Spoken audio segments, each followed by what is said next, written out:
Door clicks shut behind him. That sound is the whole thing. Small, clean, final. The kind of sound a person doesn't register until it's already done, until the body is already inside, and the warmth of the interior is already pressing through 2 layers of soaked cotton, and the legs have already folded, and the seat is already accepting the full, surrendered weight of him. Xavier Osai is inside the car before his brain catches up with what his body just decided. His head tips back against the headrest.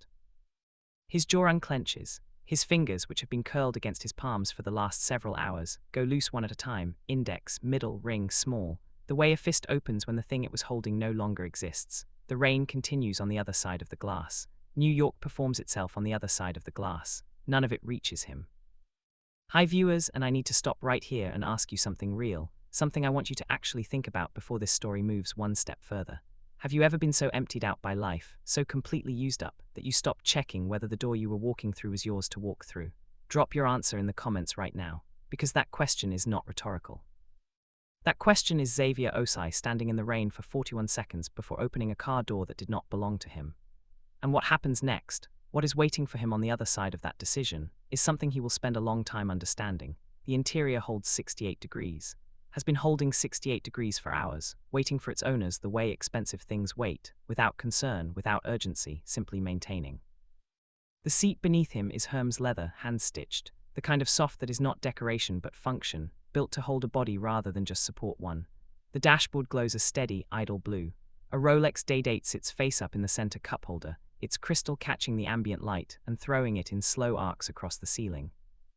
There is a tailored jacket draped over the front passenger headrest, dark wool, worn in at the collar, the specific way fabric wears when the same person puts it on and takes it off every day for months. Xavier registers none of this. He registers the quiet. His eyes close. They don't close slowly. They close the way things close when the decision was made somewhere below the thinking layer, when the body has finished its final calculation and submitted the result without asking permission.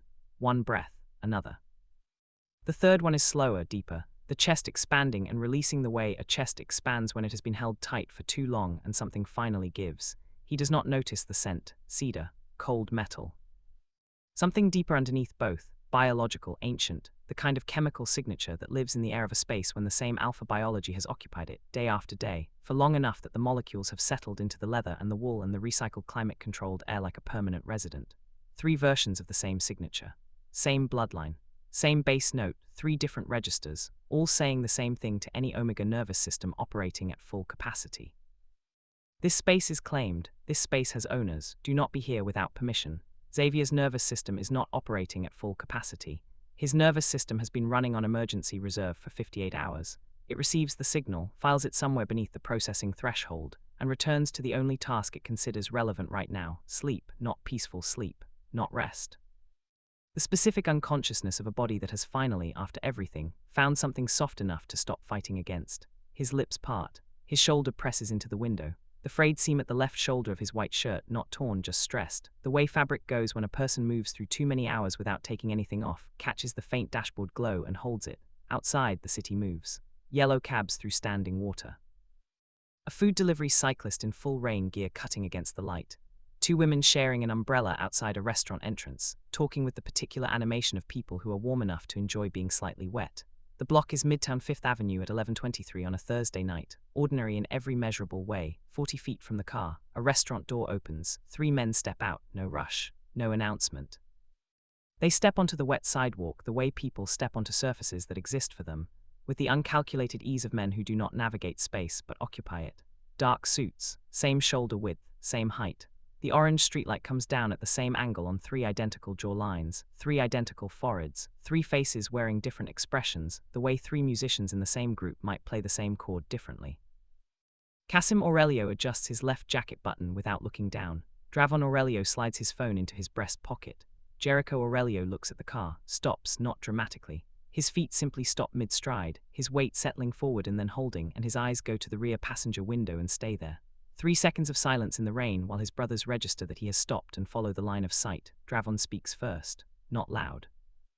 Flat, the specific flatness of a man who delivers complex information simply and has no use for inflection when facts are sufficient. There is someone in our car. The rain comes down, nobody responds. Jericho moves toward the vehicle, same pace. The rain slides off his jacket without purchase, and his eyes don't leave the rear window. and Kasim and Dravon fall in on either side of him without a word, because this is how they move through things that don't fit the expected shape of a situation, together, unhurried, already calculating.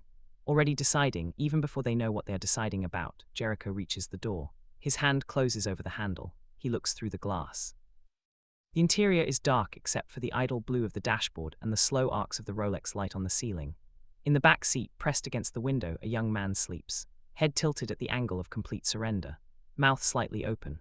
One hand resting on the leather beside him, palm up, fingers loose, in the exact posture of a person who put something down and hasn't decided yet whether they need it back, the frayed seam, the rain still damp in his dark hair. The specific expression of a face that has, sometime in the last several hours, run out of whatever it was using to stay arranged. He looks, and this word arrives in Jericho Aurelio's mind before he can send it anywhere else, surrendered. Not to them, to everything before them. Kasim leans in from the left, Dravon from the right. 3 men, 1 rear door. 6 inches of glass between the most controlled family of power on the eastern seaboard, and a stranger who chose the wrong car on the worst night of what has clearly been a very bad stretch of nights. Jericho opens the door. The scent moves through the gap before anything else does. Fast, full, uncomplicated. Omega unclaimed, completely unguarded, the biological signature of a person with no alpha chemistry pressed over them, no bond marker registered, no territorial scent from another person announcing, this one is taken, this one is known, this one has someone in the world who put their name on him. Just open, undefended Omega biology in the rain-cold air. Jericho does not move. Kasim's jaw tightens. Once, Dravon is still. 6 full seconds pass in which none of the 3 of them speak or shift or look at each other. They look at the sleeping face, at the open hand, at the frayed seam catching the light. He doesn't smell like he belongs to anyone, Dravon says, quietly, almost to himself. The way a person says a thing they didn't plan to say out loud because the weight of the observation exceeded the space available to hold it internally, and the rain keeps falling, and the city keeps turning. And the sleeping face stays exactly as it is, calm and unguarded, and completely unaware of the 3 men standing at the open door in the rain, deciding what to do with a person who walked into their lives with no plan and no pretense and nowhere else to go. Jericho's eyes go to the open palm on the seat, and stay there, because that hand, open, upturned, asking for nothing, holding nothing, is the most honest thing he has seen in a very long time. And what none of them say, standing there in the rain, is the question that is already working its way through all 3 of them, with the quiet persistence of something that has already decided it is not going anywhere. Not who is he, underneath that. Why, in 26 years, has no one claimed him at all? Kasim gets in the driver's seat, no discussion, no signal exchanged. He simply moves to the driver's side, opens the door and gets in, and that single action carries every word a conversation would have wasted. Dravon takes the passenger seat. Jericho stands at the rear door for exactly 2 seconds, 2 counted deliberate seconds, and then folds himself into the back seat and pulls the door closed behind him. The sound system dampens. The climate holds its temperature. The city disappears. Inside this sealed, expensive quiet, 4 people now occupy the same air. 3 of them aware of everything. 1 of them aware of nothing. 3 inches. That is the distance between Jericho's left arm and Xavier's right shoulder. 3 inches of interior air that is now carrying the full weight of the scent, uncut at this proximity, no distance filtering it, no outdoor air diluting it. The Omega biology moving through the enclosed space with nowhere to disperse, reaching all 3 Aurelio nervous systems in the way concentrated things reach, not gradually but completely, all at once. Jericho does not lean away, he does not lean toward. He sits exactly where he landed, and he rests his arm on his knee, and he looks at the garage entrance coming up through the windshield, and he breathes at a normal rate. In the front seat, Dravon opens the laptop. The screen activates and his fingers begin to move across the keyboard with the specific rhythm of a man who has run more background searches than he can count, who begins these processes the way other people begin conversations, with a clear idea of what he is looking for, a clear awareness of how deep he is willing to go to find it, and no particular emotion about the going. He pulls the private security system first. Their building covers 4 blocks of camera access in every direction. He pulls the timestamp for the vehicle, when it was last secured, when the proximity sensors registered an interior weight change, and cross-references the footage. The figure appears on 5th Avenue at 11:09. Dravon watches the footage without sound. The figure walks the way people walk when the destination has stopped mattering, head down, pace consistent, the mechanical forward motion of a body that is simply using its legs, because the alternative is standing still, and standing still is worse.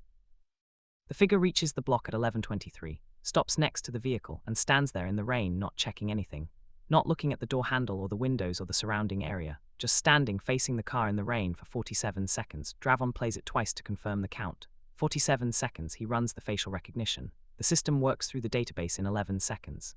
Xavier Damon Osai, he says, 26 years old, born in Brooklyn. Last registered address, Midtown West, vacated 16 days ago.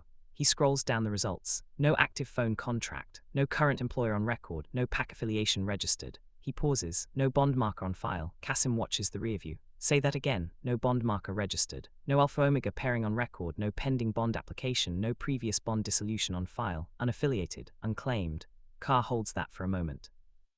Kasim Aurelio is 41 minutes older than Dravon, and 45 minutes older than Jericho, and he will tell anyone who asks that those 41 minutes mean nothing about how the three of them operate.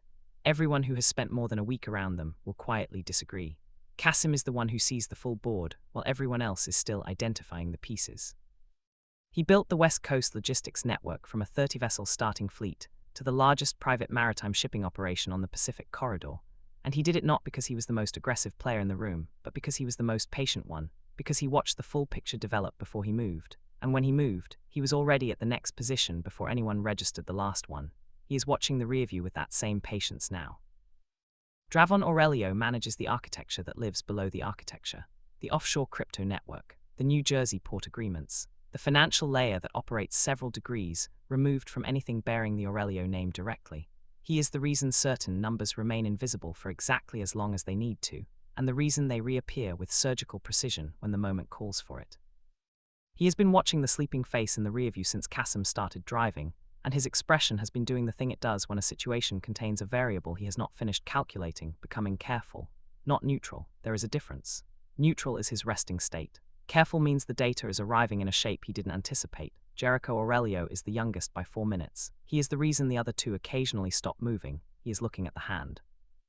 He stood in the rain for 47 seconds before he opened the door, Kasim says. Level, just placing the fact in the shared air. No awareness of surveillance on the footage, Dravon says. No camera check, no approach pattern, no attempt to conceal movement. He walked to the vehicle, stood beside it, and then entered. No tactical assessment of the environment whatsoever. Jericho says, what was he doing for the 47 seconds? Dravon pulls the footage again, zooms in on the figure. The figure is not watching anything, not looking up or around, not checking the windows or the door or the building entrance, standing with his face toward the car in the rain, completely still, deciding, Jericho says, not whether it was safe, whether he cared enough to check. Car descends the garage entrance ramp, the sound of the city cuts. The concrete walls take over and the overhead lighting comes on in the specific low register of a private underground level, clean, shadowless, the deliberate lighting of a space that has no interest in being found from street level. Kasim brings the car to a stop, kills the engine, complete silence. We take him somewhere neutral, Kasim says. Someone present when he wakes. He leaves with everything he came in with, no contact made clean, Jericho says. Kasim finds his eyes in the rearview. I want the full picture, Jericho says, not just the surface record. What happened to him, how it happened, all of it. Kasim holds the look for 2 seconds. Then he turns to Dravon. Dravon is already pulling the next layer of the search. His fingers move without drama. The preliminary record has given him enough to know which direction to dig, and he is digging now, pulling financial transaction records, brokerage history, registered exchange accounts, and the timestamps that will tell him, with the precision this situation requires, exactly what kind of collapse produced a 26-year-old with no address, no phone contract, no employer, and no pack standing in the rain for 47 seconds before choosing to sit down in someone else's car. Give me time, Dravon says. Take it, Kasim says. In the back seat, Xavier breathes, even, slow. His hands still open on the leather, palms still up, fingers still loose. His face still carrying the expression of someone whose body has finally, after a very long fight, located something soft enough to stop resisting. He doesn't know the car has stopped. He doesn't know he is in an underground garage. He doesn't know that 2 feet away from him, on a laptop screen, his entire financial history is beginning to assemble itself into a picture that is, with every new record that loads, becoming something none of the 3 men in this car expected. He doesn't know that Dravon Aurelio has just gone quiet in the specific way Dravon goes quiet when the thing he is reading is worse than the model predicted. He doesn't know any of it, he just breathes, and the screen continues to load. And Jericho looks at the open hand and does not look away. Because somewhere in the last 12 minutes, without any of the deliberate decision-making that governs how Jericho Aurelio typically moves through the world, this has stopped being a situation to be managed. It has become something he needs to understand, and he doesn't fully know why yet. That is the part that keeps his eyes on the open hand in the low concrete light. That is the part that is going to matter. The car is parked, the engine is off. The ventilation runs on battery, a low and barely audible hum cycling through the garage air. Nothing else moves in here. Nothing else exists in here. Just the four of them and the screen light and the slow arithmetic of a situation none of them planned for. Then Xavier shifts, just that, a small roll of the shoulder. The fingers on the seat tightening once, grip, then release. His breathing changes, not the deep, full rhythm of sleep anymore, but something shallower, less committed. The pattern of a mind beginning to surface before it is ready, pulled up from the bottom of exhaustion by something the conscious layers have not yet identified. The scent, it has been working on him for 40 minutes. Not loudly, not with the urgency of a direct encounter. Quietly, the way heat works on cold water, first at the surface, then deeper, then everywhere. Cedar and cold metal and the biological alpha signature underneath both, all three versions of it, all from the same bloodline, filling the recycled cabin air and reaching the omega nervous system in the only way it knows how to receive things when it has been operating on reserve for too long. Not desire, not alarm, recognition, the body's most basic vocabulary. The language it speaks before anything more complicated has the chance to form. The language that simply says, there is alpha near you.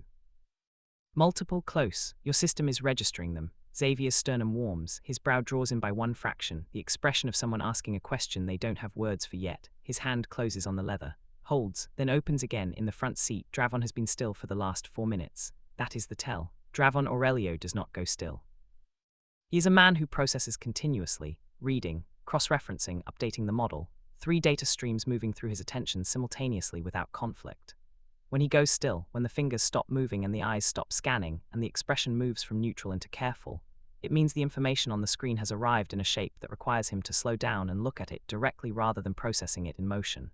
Kasim watches him in the peripheral and says nothing.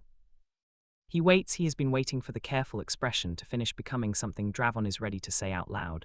That can take 30 seconds, that can take 6 minutes.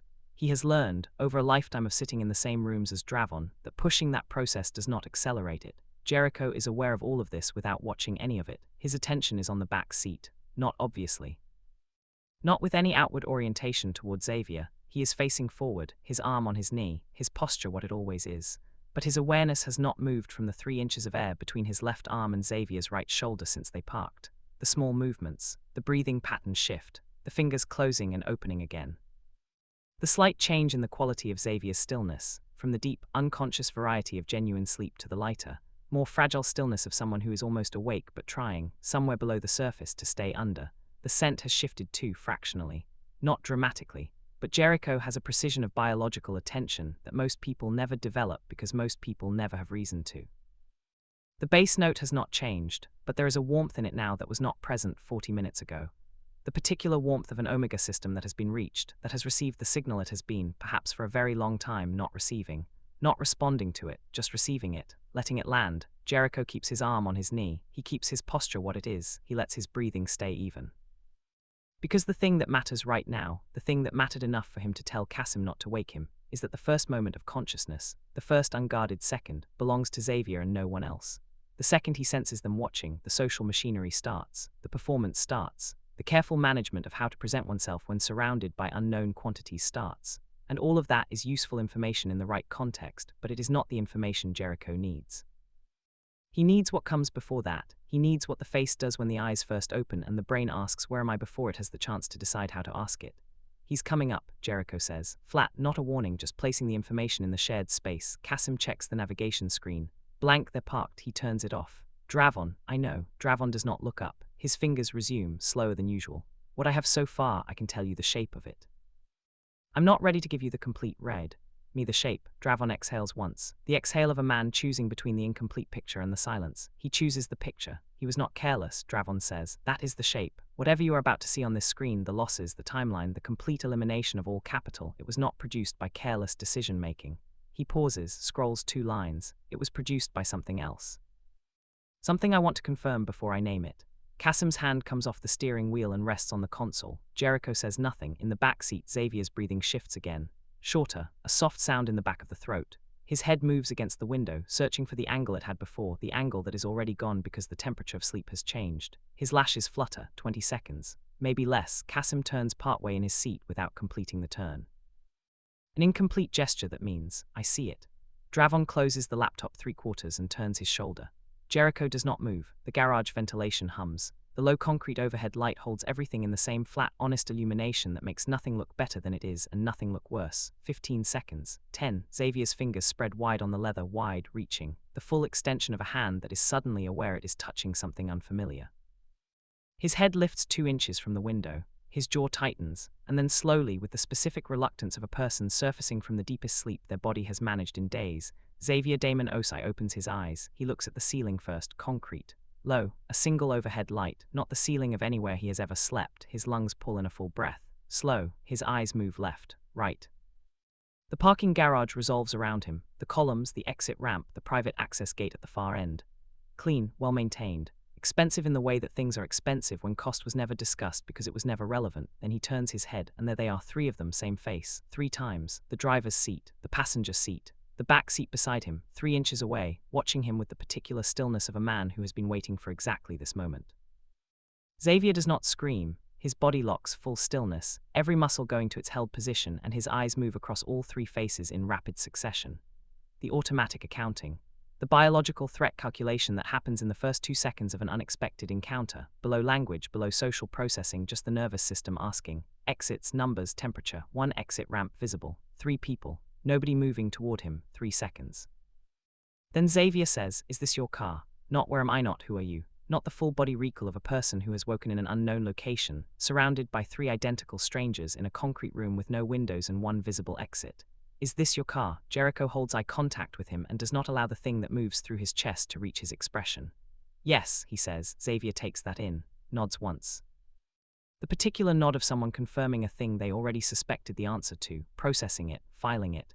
His eyes move to the interior around him, and this time they do register it. The quality of the leather, the weight of the silence, the specific character of a space that costs a certain amount to maintain and makes no attempt to conceal it. His jaw moves. "I got in the wrong car," he says. "You did." He looks at his hands, front, back. Then at the dried waterline on his shirt where the rain soaked in hours ago, and the fabric dried stiff without him ever changing out of it. At the frayed seam on his shoulder, which he touches with 2 fingers for 1 second before his hand drops. "I'm sorry," he says. That is the whole sentence. No qualifier, no explanation underneath it. No angle working inside the apology. Just the clean, direct accountability of a person for whom honesty is not a strategy, but a habit, the kind of habit formed by someone who has spent a long time in circumstances where pretending things were different than they were made them worse. Kasim turns all the way around in the driver's seat. He looks at this person with the full attention he reserves for things that require re-evaluation, not assessment. He assessed already, in the 40 minutes before Xavier woke, using every information channel available to him. What he is doing now is something different. It's placing the data against the person and checking whether they match in ways he didn't predict. "Long were you walking?" Kasim asks, before the car. Xavier thinks about this with the honest effort of someone doing actual arithmetic, not performing the thinking, doing it. "A while." In the rain, Xavier glances at his shirt again, at the evidence of several hours of weather that has long since dried into the fabric. The rain wasn't. He stops, looks at himself more completely. "Yeah. The rain was there." Dravon has the laptop open a full inch now, the screen facing him, 1 hand resting on the edge of it. His eyes have moved between the screen and Xavier 3 times in the last 2 minutes. His expression is doing the careful thing, and it is also doing something else now. A secondary layer underneath the careful, the particular quality of a man whose model has been wrong and who is recalibrating in real time without losing composure. "You know where you are?" Dravon asks. "No." Clean. No anxiety around the edges of it, just the stating of a fact. "That doesn't concern you." Xavier considers this question with the same honest effort. He looks at the concrete walls, at the exit ramp at the far end, at the private access gate that says in every visual language available that whatever this garage is attached to, it does not belong to the public, at the overhead lighting that says clean and deliberate and completely removed from anything at street level. And then he looks back at the 3 identical faces, at the suits, at the specific cut of them, at the way all 3 of these men hold themselves in a space. The way the car, the garage, the entire underground level seems to fit around them rather than containing them. The way rooms fit around people who have never in their lives had to adjust their presence to suit a room. He is not performing ignorance. He simply does not know who they are. "If you were going to hurt me," he says, "you would have done it while I was asleep." Silence that follows that sentence is its own kind of sound. Kasim's hand comes all the way off the steering wheel and rests in his lap. Dravon looks at the back seat. Jericho looks at Xavier and does not look away. Because that sentence is not bravery. It is not the performed confidence of someone trying to establish dominance in a situation where they have none. It is something quieter and considerably harder to sit across from. It is the assessment of someone who has reduced their own risk calculation to the most basic components, because the more complicated ones have stopped being accessible. He did the math. The math said they had 40 minutes with him unconscious and they didn't use it. Therefore the current threat level is lower than the immediate circumstances suggest. He is not wrong. He is also not using that logic because he is skilled at threat assessment. He is using it because it is the only logic available to a person who is operating on the far side of fear, on the other side of the place where fear runs out, where the nervous system has spent all of its alarm currency, and what is left is a flat, clear-eyed accounting of exactly how much worse things can realistically get. "What is your name?" Jericho asks. "Xavier." "Where were you going, Xavier?" "Before the car." Pause before the answer is 3 full seconds. Not a performed pause. A real one, the pause of a person choosing exactly how much precision to put into their answer, not because they want to conceal, but because imprecision feels dishonest and dishonesty costs something they can't currently afford to spend. "No, we're specific," he says. "I needed to be somewhere that wasn't where I was." "Where were you?" Xavier's eyes go to his hands. His jaw moves once, the motion of someone pressing a word against the back of their teeth, deciding whether to open the door behind it. "Somewhere I couldn't afford anymore," he says, in about 4 different ways. Kasim and Dravon exchange a look, not a full conversation, just a direction of shared attention, 2 men whose communication has been compressed by decades of proximity into something that doesn't require words for its simplest forms. They both have the surface record. Dress vacated 16 days ago. No employer, no phone contract. The timeline of a situation that changed fast and recently. But what is sitting in the back seat right now, the specific texture of this exhaustion, the honesty that has no anger underneath it, no blame directed anywhere outside himself, this is what the numbers feel like when you are the person they happen to. Dravon, Kasim says, already running it. Full picture, everything we have. Xavier does not respond to this. He does not know what it means. He does not know there is a picture being assembled.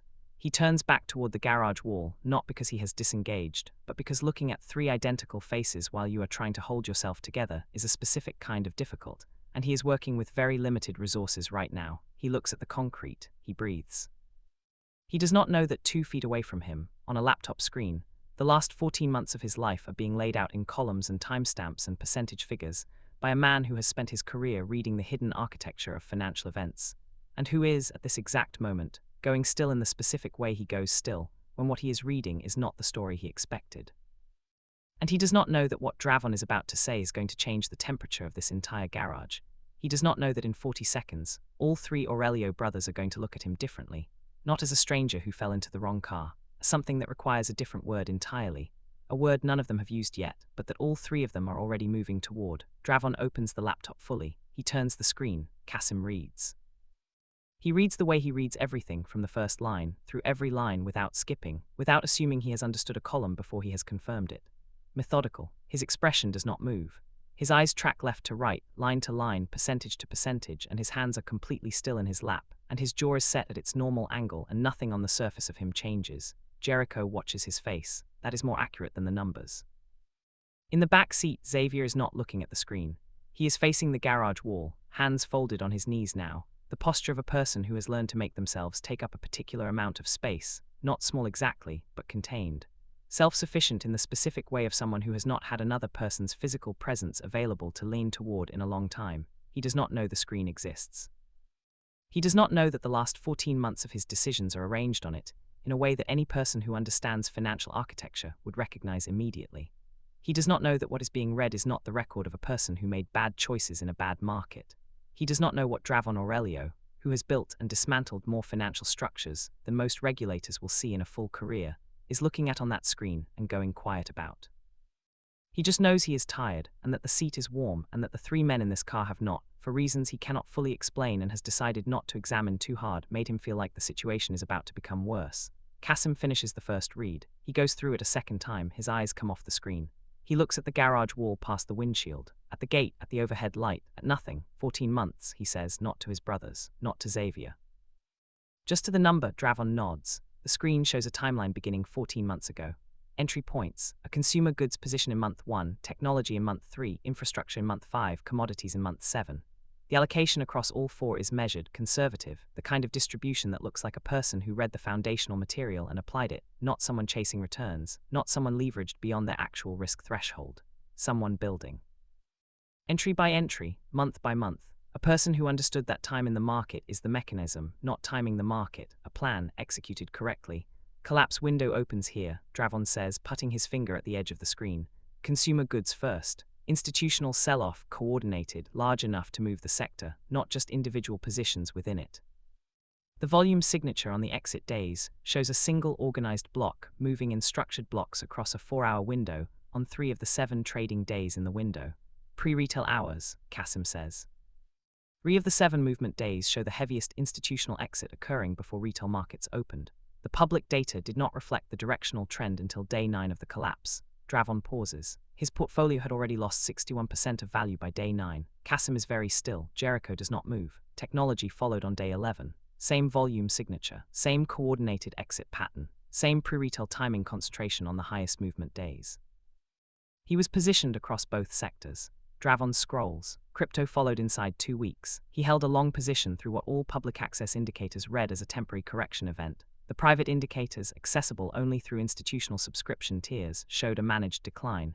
Retail holders were not informed of the divergence. They held through it based on the public read. He stops. A recovery signal was issued on day 8 of the crypto decline. Kasim turns all the way around. That signal was not a genuine recovery indicator, Dravon says. It was a mechanism, designed to pull additional retail capital into the position before the second leg of the decline executed. Standard architecture for a managed correction with a retail extraction phase built into it.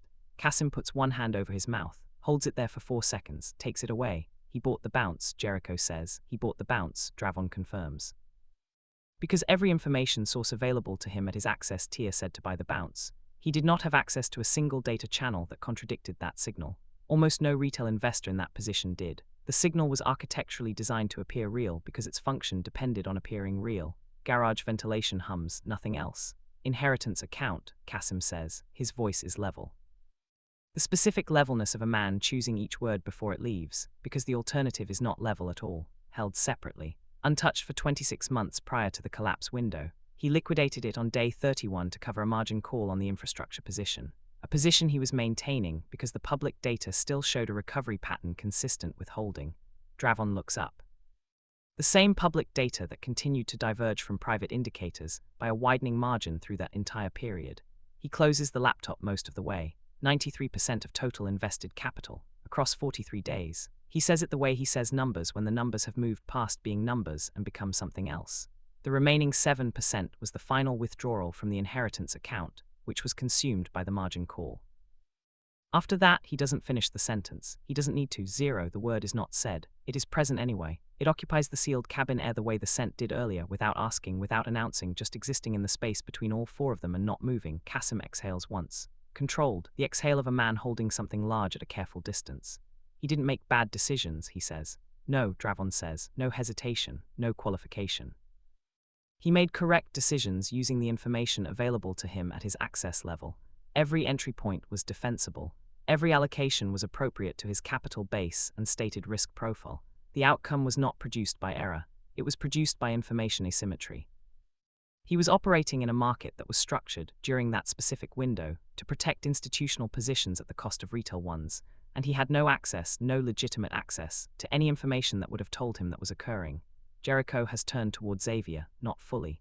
Not in any way Xavier, who is still facing the garage wall with his hands on his knees, would register as a turn. But his attention has completed its pivot from the screen to the profile visible in his peripheral, the jaw, the contained posture, the particular quality of stillness that belongs to someone who has already metabolized every stage of this grief, and come out the other side not bitter, not broken, just emptied. He thinks about the 47 seconds in the rain. He thinks about the open hand. He thinks about, I'm sorry, for the inconvenience. He thinks about the way this person, upon waking surrounded by 3 unknown men in an underground garage, did not ask who are you or what do you want or where am I. He asked whether the car belonged to them, whether he owed someone an apology. Jericho thinks about what it does to a person, to their instincts, to the animal-level wiring that is supposed to protect them, when the worst thing happens not because they were reckless, but because the system they were participating in good faith was built to produce exactly that outcome for exactly their tier of participant. He thinks about what it does to trust. He thinks about what it does to hope. He thinks about a 26-year-old who built something carefully over 14 months, who did the reading and made the conservative choices and applied the framework correctly, and had it taken from him not by his own mistakes, but by a structure he was never going to be able to see from the outside, because seeing it from the outside required access that people in his position were specifically not given. He thinks about the word hopeful, said by no one in this car, present in everything on that screen. Jericho, Kasim says. His voice is careful in a different way now. Jericho does not answer immediately. In the back seat, a man who lost everything because he was in the wrong tier stares at a concrete wall and breathes at a normal rate, and does not ask for anything from anyone in this car because he has spent a very long time learning how to not ask. What do we do with this? Kasim asks, and Jericho, who has not yet fully formed the answer, who feels the shape of it without the language for it, who knows only that the information on that screen and the person sitting 3 inches from him are connected by something that requires a response that none of them have named yet, turns to look at Xavier directly for the first time since he woke. Xavier doesn't feel the look immediately. Then he turns. Their eyes meet in the low concrete light. And what moves across Xavier's face in that one unguarded second, before the social machinery starts, before the management begins, in the raw open moment before he can decide what to show, is not fear. It is the expression of a person who has been seen, fully, without asking, without knowing how, and in that expression, underneath the exhaustion and the containment and the long practice of needing nothing from anyone, there is a crack, small, not dramatic. The kind of crack that forms not from force but from the specific pressure of being, after a very long time, looked at by someone who already knows the answer and is still choosing to ask the question. Jericho holds the look and says nothing, and Dravon, who has been watching both of them with the careful attention he applies to variables he has not yet solved for, opens the laptop again. There is one more record in this file, he says quietly. And I think, he pauses, reviews the screen. I think you both need to see it before we say anything else. Kasim turns, Xavier turns. The garage light holds all 4 of them in its flat, honest illumination. And on the screen, in the column Dravon has not yet spoken about, the column running alongside the 43-day collapse record, a name appears, a company name, a name that all 3 Aurelio brothers know. That they know in the specific way you know something that has moved through your world before, that you have encountered in a context that now, in this concrete garage at 11:58 on a Thursday night, is going to require a conversation none of them came here to have. Dravon looks at his brothers, neither of them speak. We know this company, Dravon says. He turns the screen toward the back seat, toward Xavier. And I think, he says slowly, you need to understand exactly what it did to you. Xavier looks at the screen. He reads the name in the company column once, then again. Then he goes very still, not the comfortable stillness of sleep, not the managed stillness of a person composing themselves, the stillness of a person who has just watched a locked room open from the inside and is staring at what was kept in it. Know that name, he says, his voice is level. That is the part that lands hardest in the garage, the levelness of it, no shake, no spike of anger. No collapse into the grief that the last 43 days should have produced by now, just a man reading a company name on a screen and confirming, in the flattest possible tone, that he has encountered it before. Where, Kasim says, they sent a newsletter. Xavier's eyes stay on the screen. Free subscription. Market analysis, entry signals, sector movement reports. I signed up 14 months ago. The content was good, specific, it cited real data. He pauses. I made 3 of my first 4 positions based on signals from that newsletter. Dravon closes the laptop, not slowly. In one motion, clean and final, the way you close something when you need everyone in the room to stop looking at it and start listening to you. That newsletter, Dravon says, is a retail capture mechanism. It is operated by a shell entity that sits 4 degrees removed from a consortium of institutional investors. Its function is to move retail capital into positions that the consortium has already decided to exit. The analysis in the newsletter is real. The citations are real. The data is real. He stops. The timing is the mechanism. The newsletter signals buys after the consortium has built its short position. Retail enters. Retail provides the exit liquidity. Consortium executes. Retail holds the loss. Silence. Xavier does not move. Every position you entered based on that newsletter, Dravon says, was entered into a trade the consortium had already structured to profit from your entry. Ventilation hums. The gate light at the far end of the garage blinks once, slow, automatic. Xavier's hands, which have been folded on his knees since he turned back from the wall, open, not wide. Just the knuckles releasing, 1 degree of the grip letting go. Many people, he says. Dravon looks at him. Many people subscribe to that newsletter. Dravon's jaw moves. He does not answer immediately. He answers when the answer is ready and not before, because the number, the actual number which he has had for the last 6 minutes, is the kind of number that requires the person hearing it to be prepared. In the window of your lost period, Dravon says, the newsletter had 412,000 active subscribers. Xavier stares at the laptop. 412,000 people who read the same analysis, who trusted the same data, who applied the same signals to their own capital, their savings, their inheritance accounts, their long positions built entry by entry over months of careful, hopeful work. 412,000 people who stood in the rain outside some version of this car. Xavier puts one hand flat on the seat beside him, presses his palm into the leather. Slow, deliberate, the physical gesture of a person who needs to feel something real under their hand before the thing they just received finishes landing. He doesn't cry. He doesn't rage. He doesn't ask why or how or what happens now. He says, I thought I was doing it right. And that sentence, 6 words, no decoration, no performance attached to it, goes through the sealed cabin air, and reaches all three Aurelio brothers and lands with the specific weight of an honest thing said in a place where honest things are rare. Jericho looks at the hand pressed flat against the seat. Kasim looks at the garage gate. Dravon looks at the column on the closed laptop screen that he is going to carry in his memory for longer than this night. You were doing it right, Kasim says. The game was set up wrong. Xavier looks at him. A look that contains the question he will not ask directly. And what does that mean? And what does that change? And why are three men I've never met, sitting in a garage at midnight, telling me something that nobody told me for 43 days while it was happening? He doesn't ask any of it, he just looks. And Kasim holds the look and does not look away, and lets the answer to the unasked question sit in the space between them where Xavier can find it when he is ready. Then Jericho says, "You've been alone through all of this." A question. Xavier's eyes go to him. Something behind them moves, brief, rapid, the flash of a thing that exists before the management catches up with it. "I don't have a pack," Xavier says. "Never did," he pauses. "It was always just me." Jericho does not respond immediately. He looks at Xavier with the full, unhurried attention of a man who is not in a rush to fill silence, who has learned that silence is where the real information lives, and who is listening to everything, the words, and the thing underneath the words, and the thing underneath that. What lives underneath is not self-pity. It is not complaint. It is the quiet, matter-of-fact accounting of a person who made their peace long ago with the specific shape of their life, who decided that needing no one was not a loss but a condition, who learned to carry everything alone not because they preferred it, but because the alternative, depending on something or someone that might not stay, cost more than they were willing to spend. "It was always just me," said the way you say a fact about geography, about weather, about the particular temperature of a city you've lived in long enough that you stopped noticing it. Kasim and Dravon are both looking at Jericho now. Because Jericho's expression has done something none of them have a word for yet. It has moved from the careful monitoring of the last hour into something quieter and considerably more specific. The expression of a man who has located the exact center of a thing and is standing very still in front of it, deciding what to do with the fact that he has found it. He doesn't look away from Xavier. And Xavier, who has spent years learning how to meet people's eyes without giving anything away, who has developed the specific skill of looking at someone while keeping the door behind his own eyes firmly shut, finds that this particular pair of eyes is not trying to open the door. They are just standing outside it, not pushing, not leaving either, just present.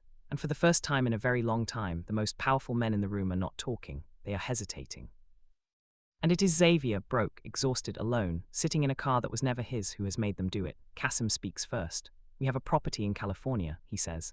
"Not a hotel, not a temporary arrangement, a residential estate. Staff, private security, full resource access." He says it the way he says financial figures, without inflection, without sales tone, without the layer of enthusiasm that people apply when they want the other person to say yes. Just information placed in the air, available to be evaluated. The offer is 60 days, no obligation attached to the 60 days. At the end of it, you leave with whatever you came in with, plus a structured opportunity that we will explain in full before you decide anything. Xavier is quiet. "What kind of opportunity?" he says. "Financial reconstruction. Legal documentation of what was done to you in that collapse window. You are not the only one it happened to.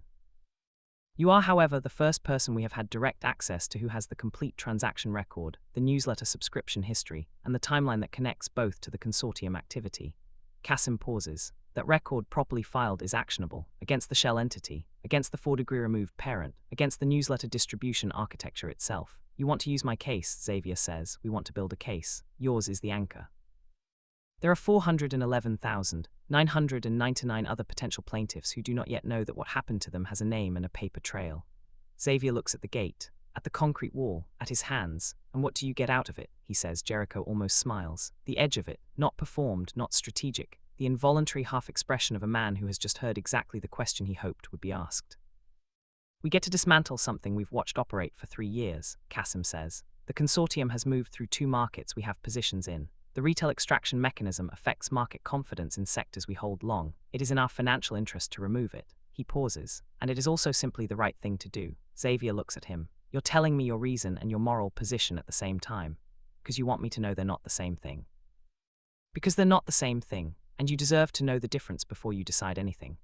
Garage holds still. This is the moment. The hinge point. The place where the 43 days and the 47 seconds in the rain and the open hand on the leather and the company name in the column all converge into a single question that Xavier has to answer with nothing but his own judgment, in a concrete room at midnight, surrounded by 3 men he met 2 hours ago. Stay or leave. He looks at the gate. "If I go with you," he stops. "If I go, do I still get to leave? Anytime I want, no process, no conversation required. I say I'm leaving and I leave." The quality of the silence that follows is different from every silence before it in this garage, because that question, if I stay, do I still get to leave, is not a question about logistics. It is the question of a person who has been in a system that moved its own exit ramps, who watched a structure present itself as opportunity and perform the function of a trap, who has, somewhere in the last 43 days, made a decision about what the price of safety needs to be before he will pay it. The price is the door stays open. The door stays open, and it is his door and his hand is on it, and nothing and no one in the structure has the ability to move it without his agreement. Kasim looks at Dravon looks at the laptop, Jericho looks at Xavier. Yes, Jericho says. Anytime, no process, no conversation required. Xavier looks at him. Put it in writing, Jericho says. Tonight, before we move from this garage. A document that states clearly with our names on it that your presence is voluntary, your departure is unconditional, and no element of the 60-day arrangement changes that. Dravon drafts it. We all sign it, you keep the original. Xavier's jaw moves. He looks at the three of them in sequence, Jericho, Dravon, Kasim. The way a person looks at something they are trying to read in full before they respond to it, he is looking for the gap, the clause. The place where the language softens into something that means something different than it says. He doesn't find it because there is no gap. Why does that matter to you? Xavier says, not accusatory, genuinely asking. The written document, the specifics, you could have just said yes. Jericho looks at him steadily. Because you've already been in one arrangement where the specifics were hidden until they mattered. You are not going to be in another one, not on our side. Something shifts in Xavier's face. Not large, not dramatic. The grain of it, the tight, careful, self-protective grain of a person who has learned to keep their own surface smooth and featureless moves. Just slightly. Like a held breath releasing by one controlled degree. He does not say yes yet, but the hand that was pressed flat against the seat lifts and rests, and the fingers, for the first time since he woke in this car, are neither gripping nor completely open. They are in between.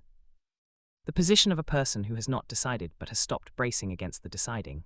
And the California estate, the 60 days, the written document, the door that stays his, all of it waits in the garage air for him to reach or not reach. While three men who have never hesitated at anything in their professional lives hold themselves completely still and wait for one person to move at his own pace. Dravon drafts the document on the laptop in 11 minutes. He reads it back out loud in the garage, every line, every clause, without paraphrasing. Xavier listens with his eyes on the gate the whole time, not because he is not paying attention, but because paying attention, for him, does not require looking at the person speaking. He is running every sentence through the same filter he applied to the newsletter analysis, looking for the gap, the soft language, the conditional that changes the meaning of everything around it. There is no gap, the language is plain. Voluntary presence, unconditional departure. No financial obligation incurred during the 60-day period. No legal claim against Xavier arising from the arrangement. Executed by all three Aurelio brothers. Original copy retained by Xavier Damon Osa. Dravon prints it from the car's mobile printer, a feature Xavier did not know cars had until this moment, and passes it back. Xavier reads it, the whole thing, every line, does not rush. Then he picks up the pen Dravon set on the seat beside it, and signs. The drive north is quiet. Not uncomfortable quiet, the specific quiet of a car moving through late-night highway air when everyone in it has said what needed saying and the next thing is not words but motion. Getting from here to there. Putting distance between the garage and whatever comes after it. Xavier watches the highway lights. He has not asked where they are going specifically. He knows California. He knows the 60 days.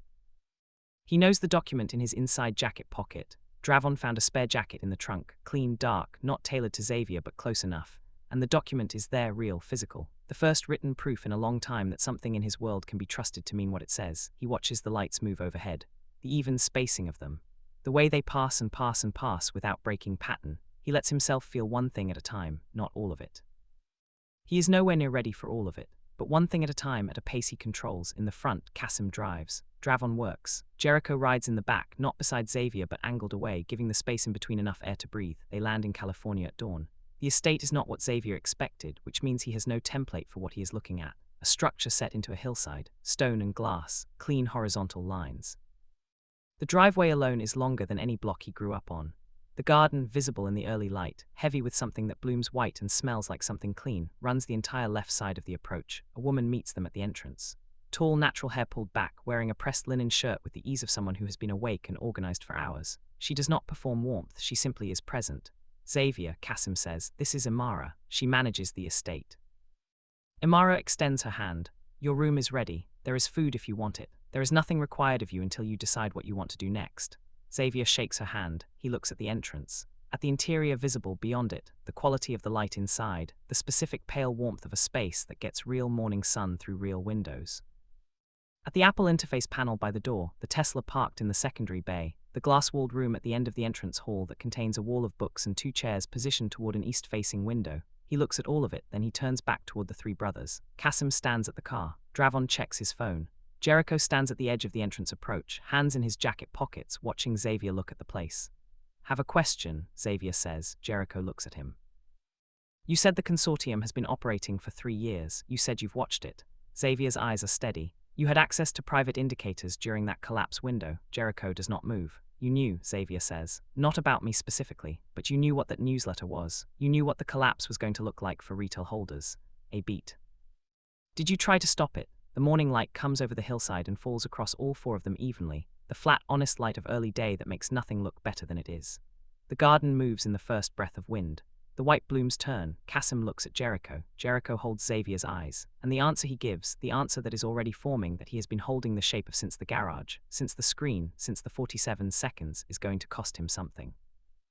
He knows it, he answers anyway. No, Jericho says, one word, full weight, nothing around it to soften it or redirect it. Just the word, placed between them in the early California morning air like something he has been carrying and is now, for the first time, putting down in front of another person. We identified the architecture 8 months before your collapse window opened, he says. We filed an internal report with our compliance team. We passed the structural findings to a contact at the SEC through a third-party channel. We documented the consortium activity across 2 market cycles. He pauses. And we kept our own positions clear of the sectors the newsletter was moving into, so our capital was protected. Xavier doesn't flinch, he just listens. The SEC contact acknowledged the filing. Nothing moved. The consortium executed the 3rd cycle. Your window was the 3rd cycle. A bird calls somewhere in the garden. Once, then nothing. We could have published, Jericho says. Direct public disclosure, our names on it. We chose not to because it would have exposed the method of our intelligence access and damaged ongoing investigations in 2 other markets. He holds the look. We made a calculation, institutional protection over retail warning. We made the calculation that professionals in high finance make every day, and then you got in our car. And now I am telling you the exact truth of what that calculation cost, because you asked me a direct question, and you have earned a direct answer. Xavier is quiet for a long time. The morning moves around them. The garden shifts in the wind. Amara has stepped back into the entrance without a sound, understanding that this threshold moment belongs to the people standing in it. Why are you telling me this? Xavier says. You didn't have to. I didn't have proof. I asked a question. You could have said anything. Because you already know what it feels like to be in a structure where the people with the full information made a choice not to share it, Jericho says. I am not going to be another version of that for you. Not while you are standing in front of me. Xavier exhales. Not a collapse, not a release. The controlled exhale of a man who is recalibrating, who is taking a new piece of information and finding its correct position in the existing structure of everything he has built up to protect himself. He could leave right now. The document in his pocket says so. Amara would call a car. He could walk back out the driveway and down the road and start the long process of figuring out what comes after the worst 43 days of his life, alone, the way he has done every hard thing before this. He doesn't move. He looks at the east window through the entrance hall, at the 2 chairs positioned toward the morning light, at the wall of books. He looks at the man standing in front of him who just gave up the one piece of information that could have ended this arrangement before it started, because he decided that honesty was not optional. He looks at Kasim, who built an empire on patience. At Dravon, who reads the structure underneath everything and said you were doing it right, the game was set up wrong. He looks at the garden. He says, I want to learn what you saw. Everything your intelligence access showed you during that window. I want to understand it well enough that I could identify it myself if I ever see it again. Not for the case, for me. Jericho looks at him. I want the financial literacy you have, the real version, not the newsletter version. And I want it explained to me like I'm a person who can understand it, not like I'm a retail investor who needs to be protected from the details. Jericho says, and I want to be useful to the case. Not a name on a filing, actually useful. I want to understand what we're building and I want to contribute to the building of it. Kasim says from the car, and I want the document to stay current. If any of the terms change, I hear about it first. That was already in the document, Dravon says, not looking up from his phone. The corner of Xavier's mouth moves. Not a full expression. The edge of one, the involuntary kind. He turns toward the entrance. He stops with 1 foot on the threshold. The 60 days, he says, without turning back around. I'll use them. He steps inside. The morning light comes through the east window and finds the 2 chairs and the wall of books and the space between them where a person could sit, and for the first time in 14 months, think in a room that is warm and safe and has no exit ramps being moved without his knowledge. In the driveway, Kasim and Dravon exchange a look, the kind that contains an entire conversation in 2 seconds. Jericho stands at the entrance long after Xavier has gone inside. He stands there the way a person stands when something they didn't plan for has arrived, and the planning is going to have to catch up with it. Because what Xavier said on that threshold, "I want to learn, I want to contribute, I want to understand," was not the language of a person accepting a rescue. It was the language of a person choosing a direction. And the difference between those two things is the difference between someone you offer a hand to and someone who is already moving and simply decides to move this way. And Jericho Aurelio, who has spent his adult life building things with his brothers that were designed and controlled and precisely constructed, is standing in the California morning realizing that the most significant thing to walk into his world in years did it completely by accident, through an unlocked door in the rain. With 47 seconds of standing still first, and the bond that none of them have spoken about yet, that the biology has been registering since the garage, that the scent has been building toward with the patience of something that does not require acknowledgement to be real. It is there, it is not going anywhere. And it has not been named because naming it, in the first 12 hours of knowing a person who has just survived having something taken from him without his knowledge, is not something any of them are willing to do before he has the ground under him again. But the morning is here, and he is inside, and 60 days is both a short time and exactly enough time for truth to find the surface if the door stays open. 41 days later, Xavier is at the desk by the east window, not sitting. Standing over it, one hand on the wood, reading 3 columns of market data on a split screen, with the focused attention of a person who has learned how to read the architecture underneath the numbers. His notes are in his own handwriting, dense, precise, the notation system he developed over the last 6 weeks from Jericho's explanations and Dravon's financial frameworks, and his own 2 hours of reading every morning before anyone else in the estate is fully moving. He found the gap himself. Not in a live market, in a historical dataset from 2 years ago that Dravon gave him as a training exercise, flagged as a practice scenario, no correct answer provided. Xavier worked through it across 4 days. On the 5th morning he walked into the main room where Dravon was on a call and put 3 pages of handwritten analysis on the desk beside him and waited. Dravon read it without pausing his call, ended the call, read it again. "You found the second mechanism," he said. "Recovery signal architecture," Xavier said. "The timing gap between the private indicator and the public bounce. You can see it in the volume distribution if you know what you're looking for." Dravon looked at him for a long moment. "That took me 4 months to identify the first time." Xavier looked at the pages. "I had better source material. That was 11 days ago. The legal case has a name now." A lead attorney, Taraji Odom, 44, who has spent the last decade doing nothing but financial exploitation litigation, and who said, after reading the full brief Dravon assembled, that this is the cleanest paper trail she has ever received, and a filing timeline. The consortium's shell entity has been formally identified. The 4-degree parent has been traced. The newsletter's subscriber data, obtained through a whistleblower inside the distribution company who came forward after the case was quietly announced in 2 industry publications, is complete and verified. 412,000 names, people with stories, people who stood in their own version of the rain. Xavier is one of them, and also now something else, the person whose complete record and willingness to be visible gave the case its foundation. Taraji calls him the anchor in every briefing. He has started to understand what that means, not just legally. In the human architecture of the thing, the way 412,000 people need one person to go first, to be seen first, to say out loud, "This happened to me and I have the record to prove it and I am not embarrassed by it because I was not wrong. I was in the wrong tier." He is writing that distinction into the public statement Taraji's team asked him to draft. He is writing it clearly, in simple language, the kind of language that lands in the body before it reaches the brain. Kasim appears in the doorway. Xavier doesn't look up. He has learned to read Kasim's presence in the way you learn the presence of anything consistent by the particular quality of the air around it. "Filing date moved," Kasim says. 3 weeks earlier. Taraji got the whistleblower documentation authenticated faster than projected. Xavier nods, makes a note. "Are you ready for that?" Kasim asks, not logistically, the real question underneath the logistics. Xavier thinks about it honestly, the way he thinks about everything now, with the full weight of the question rather than the answer he wants to give. "Been ready since day 9 of the collapse," he says. "When the recovery signal came and I knew something felt wrong and I didn't have the vocabulary to say what. I'm ready now because I have the vocabulary." Kasim looks at him at the desk, at the split screen. At the handwritten pages. At the person who walked into their car with nothing and has spent 41 days becoming someone with a specific and serious kind of knowledge, the knowledge of a person who was inside the mechanism and survived it and then turned around and learned how it worked. "Jericho is in the garden," Kasim says. Simply, he leaves the doorway. Xavier saves the file, closes the screen. The morning light is at the window, the same east light that was there on the first morning, that has been there every morning for 41 days of early sitting and slow learning, and the particular quiet of a space where nobody has asked him to be anything other than exactly what he is. He goes to the garden. Jericho is at the far edge of it, near the white blooming section, standing with his hands in his jacket, pockets the way he stands when he is not performing stillness but actually still, when the thing inside him has settled to a surface calm that is not manufactured. He hears Xavier coming, doesn't turn until Xavier is beside him. They stand there together in the garden, the morning coming over the hill, the white blooms moving in the first wind of the day. 19 days left, Xavier says. Yes, pause. I haven't decided yet, Xavier says. About after. I know, Jericho says. I need you to know that me not having decided is not the same as me preparing to leave. Jericho turns to look at him. Xavier is looking at the blooms, at the light coming over the hill, at the specific color of California morning that is nothing like New York at 11:23 on a rain-wet Thursday. I also need you to know, Xavier says, that I know what has been building between us.